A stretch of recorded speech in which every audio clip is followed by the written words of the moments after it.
A lord takes his oath seriously. Only blood will solidify their commitment to serve those who demand their complete devotion. He is a leader, believes in order, knows when to rule, and is a deity. A lord must be initiated in order to become a member, but can be removed at any time for any reason. If he makes it past the 3 trials of initiation, he will forever know power and wealth. But not all lords are built the same. Some are stronger, smarter, hungrier than others. They are challenged just to see how far their loyalty will go. They are pushed to their limits in order to prove their devotion. They are willing to show their commitment. Nothing except their life will suffice. Limits will be tested and morals forgotten. A lord can be a judge, jury, and executioner. He holds power that is unmatched by anyone other than his brother. Chosen one. A lord must remain celibate during his first 3 years at Barrington University. Once he is initiated into the lords, he is gifted a chosen for his senior year. A lady. After they graduate from Barrington, they are to marry a lady, a wife to serve him. If he shall die before her, she is then gifted to another lord to ensure the secrets are kept within the secret society. A spade brother. A lord is placed strategically out into the world, but no lord is safe from their own if they break their oath. If you don't believe in hell, the Spade brothers will change your mind. They are a special kind of lord. They will sit on their thrones and watch you burn to death for eternity with the fire they started. They give no fucks and have no limits. They collect the names they are given and erase you from the world as if you never existed and make you wish that was the truth. Don't embarrass me. My father's words echo in the back of my mind, like a song stuck on repeat that can't be changed. Yes, Father, I told him just before being thrown into a cell. I'll become a spade brother, a member of a secret society that is fucked up, for a lack of a better word. Centuries ago, some bored rich men came up with a game. The story is, they got drunk, branded one another, and then fought each other to see who got to fuck whose wife. Apparently, it got messy. Doesn't it always when pussy is involved? And the lords were invented. Marriage no longer meant what it was supposed to be. Love was a weakness that a man couldn't afford. It became kill or be killed. But like anything else, you have the bad apples. The ones who want more than they are given. They betray their oath and must be made an example of. That's where the Spade brothers came along. A Spade brother runs their hell, as if any aspect of the society is heaven. We're the minority. There are 4 of us, and today is my day to begin my journey to becoming a member. My father has reminded me what he expects of me every day of my life. The only reason I bother to show up is to stay alive. I couldn't care less about the lords, but most don't. The lords try to make you think you're special. Most of us know the truth and see it for what it is, a curse. They'll tell you who you can fuck, who you will marry, and what you'll do for a living. Carnage is my future. I will learn to accept the fight and crave the blood. Hayden Jameson Reeves. My name is called out, and I look up from the spot where I kneel in the center of the arena. I was dragged in here after I spent 48 hours in a blacked-out concrete cell. Minimal food and water. They want you to be at your weakest when they test you. You have been called to serve. Do you wish to proceed? Why the fuck would I say no? I don't have a death wish. Yes, sir. He nods and takes a step back from the platform. He's all yours. Turning, he walks out of the arena and disappears through a side door. Hands behind your back, a man orders from behind me. Doing as instructed, I feel the cold metal placed around each wrist as I'm handcuffed. A rope wraps around my neck, and I arch it to try and loosen the pressure, but it does no good. I tell myself to slow my breathing and not fight the inevitable. I know how this goes, and this is just to get me ready for the show. All the lords dressed in cloaks and masks fill the seats surrounding the arena's second story to see if I prove myself and pass. A man comes to stand in front of me and orders, "Open wide." He shoves a ball gag into my mouth. My breathing accelerates through my nose, knowing what's coming next. He takes the syringe and fills it with the clear liquid before stabbing it into my chest. Adrenaline. My teeth sink into the rubber as pain explodes throughout my body. It feels like hot lava covers my skin. "He's ready," he calls out and steps back. My wrists are released from the cuffs, and the rope is removed from my neck as I spit out the gag. I bow my head and close my eyes. My heart pounds in my chest, and my pulse races. I can feel the blood pumping through my veins. My fingers tingle, and I fist my hands. Fuck, I feel invincible. It's an illusion. They want you to think you're God so they can remind you that you're their fucking servant. A well-fed devil is more loyal than a starving saint has never been a truer statement than when it comes to the Lord's. A door opening and closing has me looking up, and I see a man enter the arena. He's dressed in a bulletproof vest, jeans, and combat boots. All I wear is jeans and my boots. I slowly get to my feet, taking inventory of my body and liking the way it hums with excitement. As if I was just jump-started, conditioned to fucking destroy whoever comes my way. He has a chain in his right hand and a knife in the other.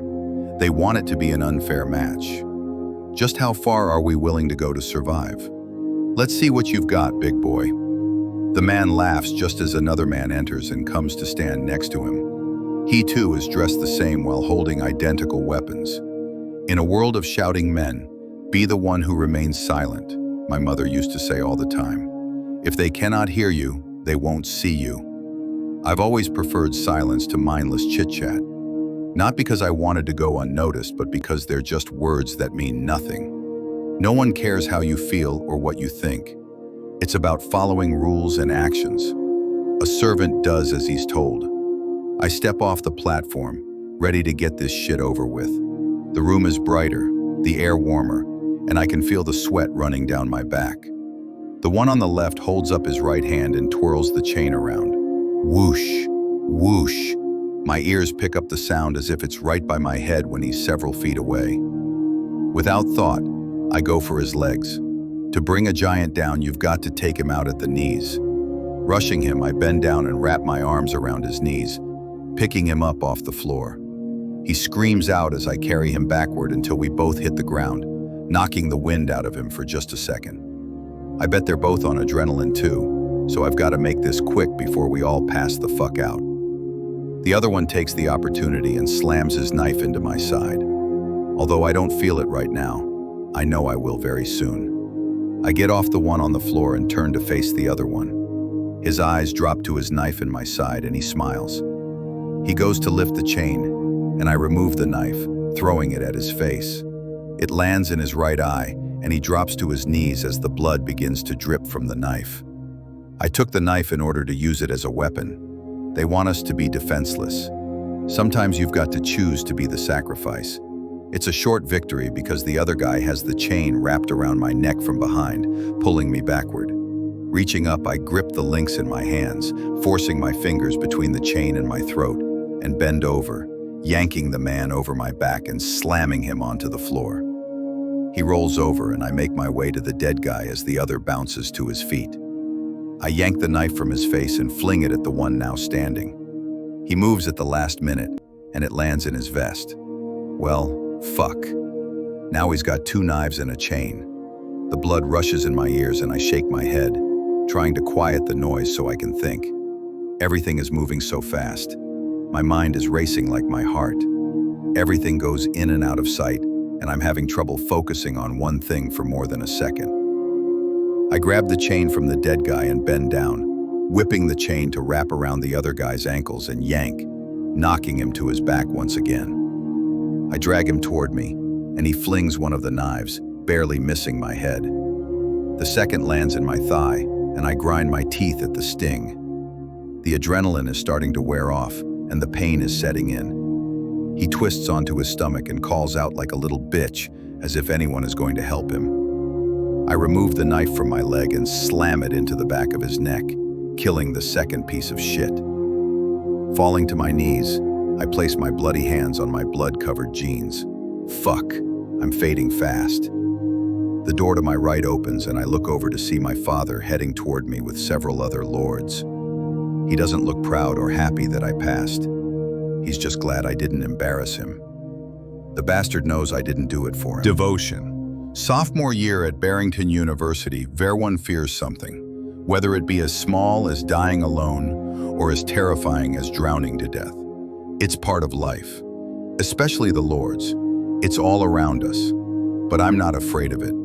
It's inevitable and something that you can't bargain with.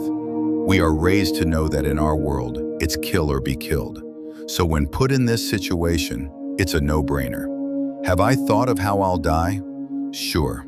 A bullet to the back of the head maybe, or it might be slow and painful, my skin being ripped from my bones. Maybe someone sets me on fire. Who knows? But either way, when it comes, I'll accept it. So what am I afraid of if death isn't it? I'm afraid of failing those that I love, of letting my brothers down and leaving them to fend for themselves. I hate being unable to protect the ones who rely on me. And that's the only reason I'm even doing these fucking initiations. Because they need me to help them through this shitty life we've been damned to live until someone takes us out. I follow my father through the basement of carnage. He came and woke me up in the middle of the night and told me to get dressed. It's time. Another year, another test to prove I'm worthy to have his last name and one day run this hell. We make our way through the plastic strip curtains and come to a stop when I see two women hanging from the ceiling in the open room. They're a few feet apart, both stripped naked with their arms above their heads, secured with chains wrapped around their wrists. Black hoods cover both of their heads, and large metal collars are around their necks, secured in place to keep them from lowering their heads. I take a deep breath, trying to calm the nerves. What the fuck is this? The initiation is supposed to be for me, my fear, not anyone else. A lord stands between them with his back to me, dressed in his cloak and mask. He's sharpening a knife. The sound wouldn't normally bother me, but right now, it makes the hairs on the back of my neck rise. My father turns to me. You have a choice. A choice? I echo his words. Such a foreign concept. Because if I had a choice, I wouldn't fucking be here. The Lord sharpening his knife turns to face us, the knife in his hand. It's me or them. That's the only explanation I can think of. They cut them or me. Me! I step forward, not even needing to think about it. My father lets out a growl, and the Lord wearing the mask makes sweat bead across my head when he speaks. It's not that kind of choice. One of these women is innocent. The other is not. He places the tip of the knife on the woman hanging on the right and runs it from her hip and along her ribs. She's gasping, her body shaking as she fights the restraints. Her muffled sobs fill the basement, and her feet kick out as she tries to stand on her tiptoes, but they've got her strung up at just the right height that her pink-painted toes barely touch.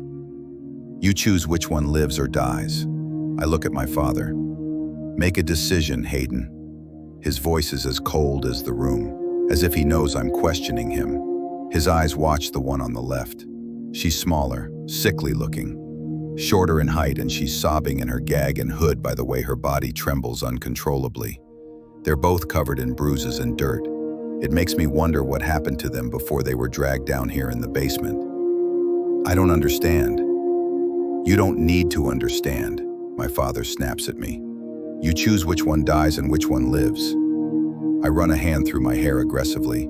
I figured they'd bury me alive, stick me in a pit full of snakes. Not this. It doesn't make sense. You have 1 minute, the Lord behind the mask states, and he turns to flip an hourglass, and my heart races as I watch the sand start to fall through the center. If you don't make a decision by the time the timer is done, they both will die. The girls start screaming into their hoods and gags, and I take a step back. My eyes go back and forth between them. The Lord taunts them both with the tip of his knife, slowly running it over their flushed skin, nicking them both in various places. Not deep enough to kill them, but enough to make them bleed. My eyes go to the hourglass, and I see it's almost out. I look at my father, and he's still glaring at the girl on the left. I say girl because she looks younger than the other one. Her skin is less touched by years of abuse. The other has tracks along her arms and legs. I step forward and speak. Kill the one on my right, The Lord doesn't even take a second to think about it. He slams the knife into the woman's chest before he yanks it out, and the blood pours down her body as it sags in the chains. He reaches up and allows the other one to fall to the concrete floor. She rolls onto her side, curling up in a ball, and her chained wrists go to her metal collar, trying to get it off, but it's locked in place. My father walks over to the woman on the floor and kicks her onto her back. His boot steps down on her sweat-covered and bloody chest. He looks her over and then to the Lord. "I don't want to see her again." "Yes, sir," the Lord says, and drags her by the excess chain out of the room and down the hall while she kicks her legs out. I question that I killed the wrong one. The dead girl who still hangs from the ceiling got off easy. I don't know the fate of the other one. Will she be tortured? Did I sentence her to a life here as a prisoner at Carnage? Doesn't matter. It's too late now. I made a decision, and I told myself a long time ago that I won't have any regrets. He turns to face me, his eyes narrowed on mine. "You disappoint me, Hayden." "Good. I made the right decision." Saying I chose the wrong one? I picked the one on the right because, for some reason, my father despises the other one. He steps into me and bows his chest. "You should have let them both die." The thought never crossed my mind. I was told to make a choice, and that's exactly what I did. "Did I fail?" I ask, arching a brow, ready to get the fuck out of here. "Women are no use to you unless you're fucking them," he growls.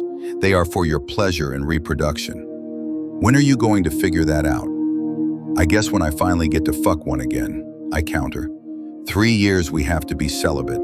It's the stupidest fucking thing I've ever heard of. Maybe it wouldn't be so bad if they weren't always throwing it in our faces. They give you plenty of opportunities to fail. He huffs, turns, and exits the basement, leaving me alone with the dead woman who hangs by her chained wrists. I bow my head and take a deep breath. Fuck. Here's to another year and another initiation. Commitment, junior year at Barrington University. Look down at my Patek Philippe watch. We've been on this yacht for 4 hours. The 4 of us must work together on this initiation. We each received a card with a name on it, and Saint just finished his. I wanted to get in and out. Obviously, it's going to take all night. "Clean up," I say, looking over all the blood out on the balcony, and I drop my backpack from my shoulder. On to the next. We just helped Saint kill the guy he was assigned to. It got messy, but we were able to take care of him after the poker game, and I ended up taking the dealer out as well. We can't leave any witnesses behind. "How do you feel, Cash?" Adam asks, rubbing his back. "Doing okay?" Cashton nods, pushing him away. The gum the lady gave me helped. He was feeling seasick earlier. If he hasn't vomited by now, I'd say he'll be fine. "I'll be right back. I'm going to use the restroom," I tell them. "Okay, we'll text you when we're done here." Taking the elevator down, I search for a bathroom. This mega yacht is around 100 meters, 300 feet, long, so I know I have options. I just have to find one. I step off, finding myself on the main deck. We're out on the Atlantic, and the lights from the yacht illuminate the night.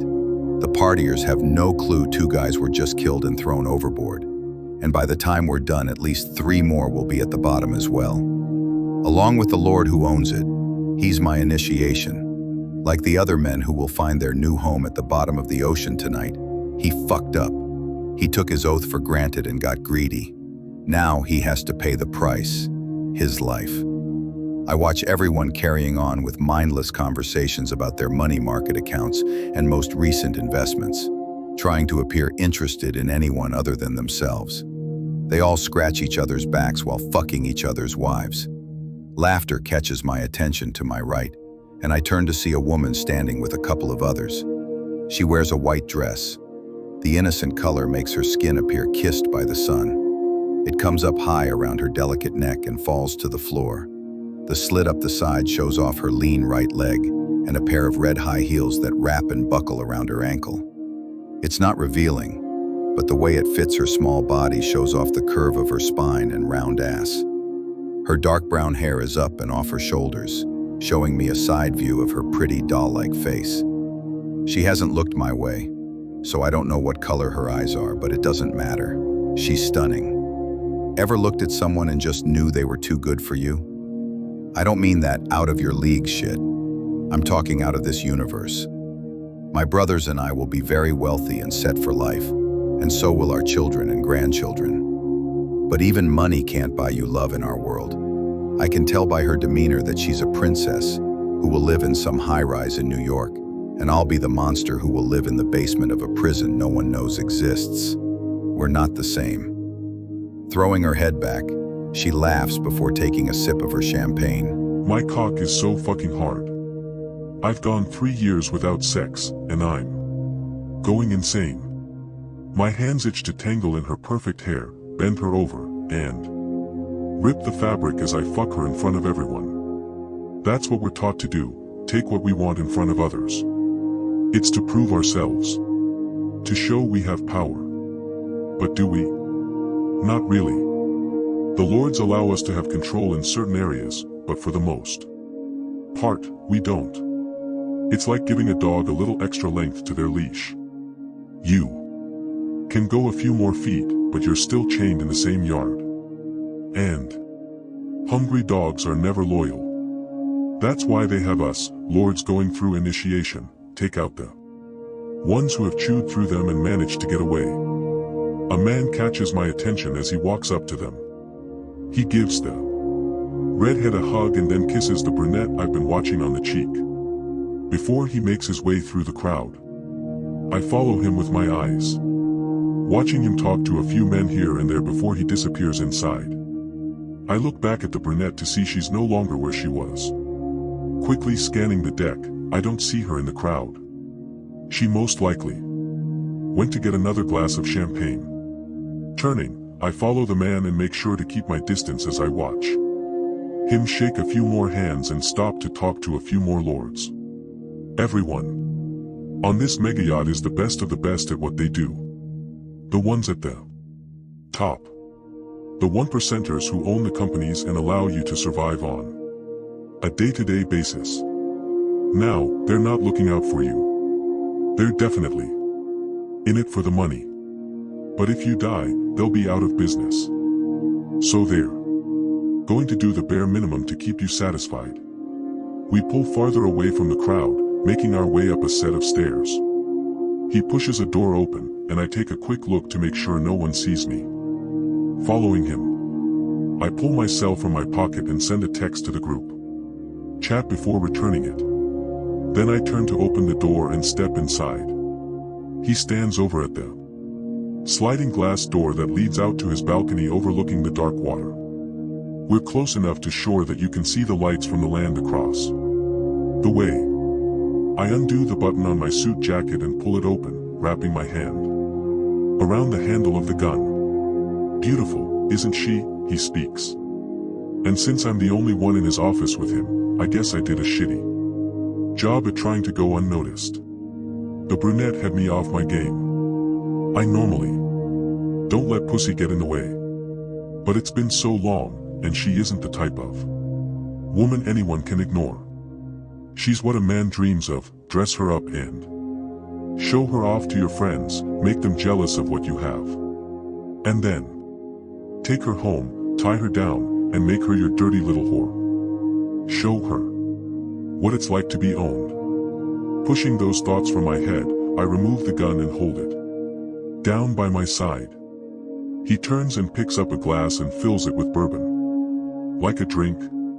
He asks. No thanks, I answer.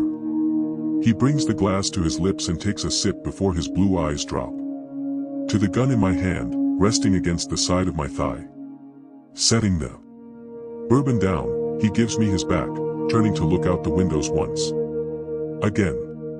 We're all on borrowed time.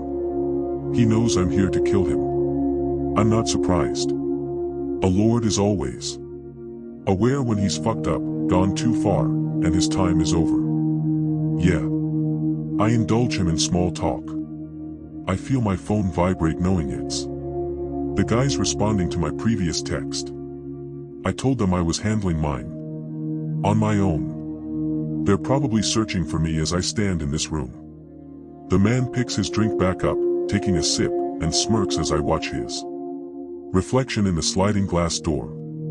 Turning to face me once again, he throws back the rest of the drink before setting the glass down on the round table. Holding out both of his hands, he speaks.